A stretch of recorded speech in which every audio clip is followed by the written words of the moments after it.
Hello everybody, it is January 28th and I'm back with the daily devotion. Today it's called, the title is God is Looking for Intercessors. So that is the topic of the devotion today. And there's a few scriptures, there's not so many of them, so I will read those as I go. I'll break away from the devotion and read those to you. Okay, and then the first scripture that I'm going to read that goes with this is found in Ezekiel 22:30.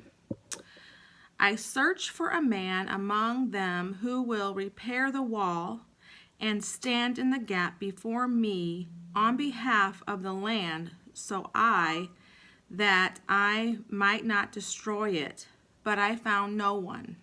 Okay, that's the first scripture that goes along with this devotional. And I will go ahead and get into the devotional. God looks for those whose hearts are prepared to be intercessors before Him. Intercessors have hearts in tune with God's heart. They are so accurately aware of what is at stake for their land that they will stay before God as long as necessary in order to obtain God's answer. That is why you do not volunteer to be an intercessor. God enlists you. Why do we not intercede as we should? Perhaps we are afraid to put God to the test. We worry that God might not answer our prayers, yet God promises that if we ask, we will receive. And I'm going to read Matthew 7:7. That goes with that.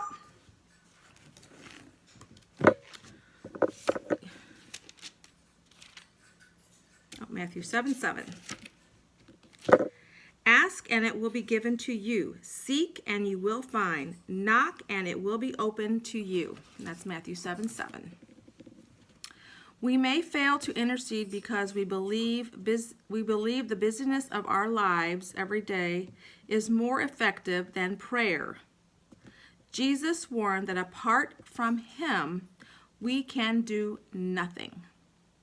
And I will read John 15:5. Let's see.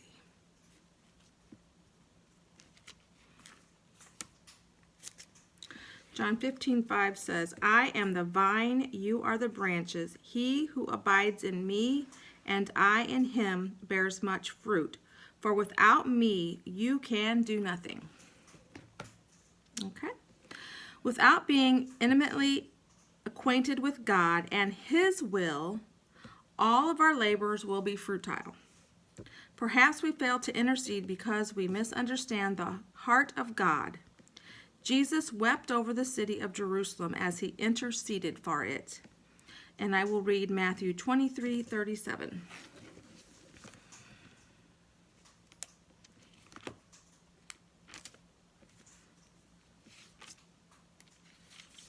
Matthew 23.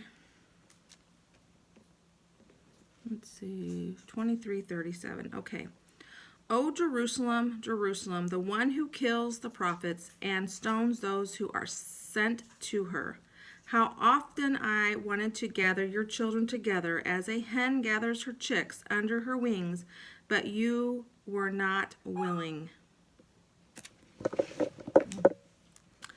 Okay, if we truly have God's love within us, we will feel compelled to plead with God on the behalf of those who face His intimate judgment. Intercession is a lonely business. There may be many days or even years when there appear to be few results for your labor. Yet intercessors can be the only ones standing between a family and God's judgment, or between an individual or nation and God's wrath. Those are some pretty powerful words in here. And I'm just going to leave it at that. I'm not going to try to explain it.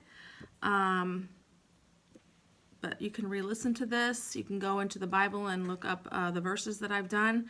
But I'm not going to put my thoughts into this because it's plain and simple what an intercessor is, and they have to be called by God. You cannot volunteer to be an intercessor. That is a very important job, and I'm just going to leave it at that.